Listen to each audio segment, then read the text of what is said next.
आपने नहीं लगाया है तो आप ज़रूर लगाएं, और हो सके तो घर की एंट्रेंस के दाहिनी ओर लगाना बहुत शुभ माना जाता है। घुसते हुए दाहिनी ओर लगाना चाहिए। वहाँ पर इतनी जगह नहीं हो पा रही थी, इसलिए हमने ऊपर गमले में जो है ना लगा दिया है। समी के वृक्ष के नीचे अगर पार्थिव शिवलिंग बनाकर अगर पूजा करते हैं तो इसका अनंत गुना फल आपको मिलता है।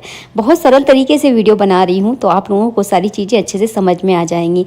किसी भी गमले में जब आप पार्थिव शिवलिंग बनाते हैं तो ध्यान रखें, हमेशा भगवान को आसन पर ही आपको विराजमान करना है।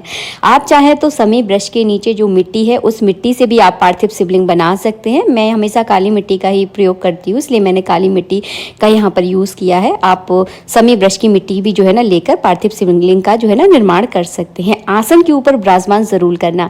मैंने यहाँ पर बेलपत्र का आसन लेकर भगवान शिव को यहाँ पर विराजमान कर लिया है। सबसे पहले ध्यान करना बिल्कुल मत भूलना, जब भी पार्थिव शिवलिंग बनाए जाते हैं उनका ध्यान हमें ज़रूर करना चाहिए।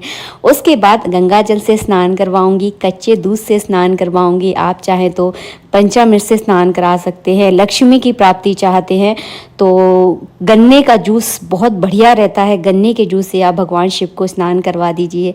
उसके बाद शुद्ध जल से स्नान करवाऊंगी। इस तरह से समी वृक्ष के नीचे आप अगर पार्थिव शिवलिंग की पूजा करते हैं तो इसका अनंत गुना फल आपको प्राप्त होता है और आपकी मन मांगी मुराद जो है ना पूरी हो जाती है। हर किसी के मन में कुछ ना कुछ इच्छाएं देखिए हम सबकी रहती ही हैं, क्योंकि मन जो है ना हमारा बड़ा चंचल होता है। जितना मिलता है उतना ही जो है ना हमको हमेशा कम ही लगता है।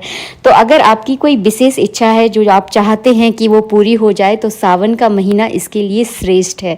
इस तरह से जो है ना भगवान शिव की आप पूजा कीजिए पार्थिव शिवलिंग बनाकर।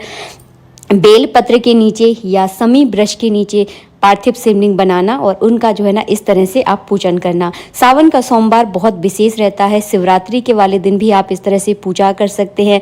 सुबह के समय कर सकते हैं, आप चाहें तो प्रदोष काल में भी जो है ना इस तरह से पूजा कर सकते हैं। इसके बाद मैंने कलावरूपी वस्त्र अर्पित किया। और जो जनेऊ चढ़ाना चाहते हैं तो जनेऊ चढ़ा दीजिए, चंदन लगा दीजिए, चावल चढ़ा दीजिए। भगवान शिव को कनहर के फूल विशेष प्रिय हैं और भगवान की कृपा से हमें कनहर के फूल इस बार बहुत ज़्यादा मिल भी जाते हैं, तो हम भगवान पर जो है ना कनहर के फूल अर्पित कर देते हैं। इसके बाद 5-7 बेलपत्र चढ़ा दीजिए। समी के वृक्ष के ऊपर इस तरह से कलावा बांधना बिल्कुल मत भूलना, ज़रूर बांधना, बहुत अच्छा माना जाता है। और समी की पूजा अगर आप कर लेते हैं, नित्य अगर करते हैं तो आपके लिए परम पुण्यदायी होती है। उस घर में कभी संकट नहीं